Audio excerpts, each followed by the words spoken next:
What if every nightmare you've ever had was just practice for the real thing? Sarah's eyes snapped open. Her journal lay beside her, filled with hieroglyphs she'd never seen before.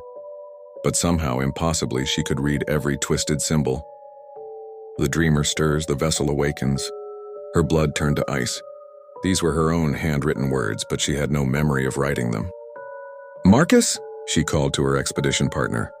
He sat by the dying campfire, motionless, his lips moving in silent conversation with something invisible. That's when Sarah saw it. The desert had changed.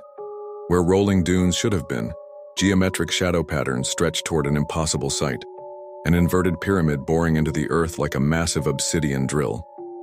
Still dreaming, she told herself, but the pain when she bit her tongue felt muffled, distant, as if her body belonged to someone else.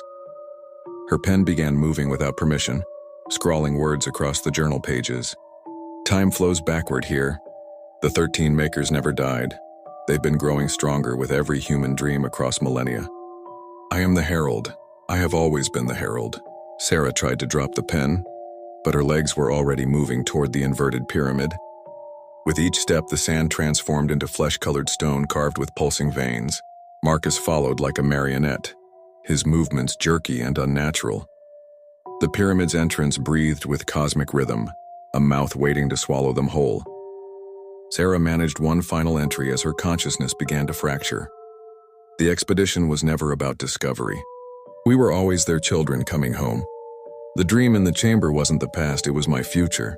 Time is a circle, and I'm walking toward my own beginning. The entrance consumed them, and Sarah felt her mind scatter across dimensions, merging with 13 ancient consciousnesses that had waited eons for their newest dreamer. In Cairo, Marcus's body collapsed in his hotel room. Sarah's tent remained empty, though locals swear they sometimes glimpse her figure walking toward pyramids that exist only when you're not looking directly at them. The cycle was complete.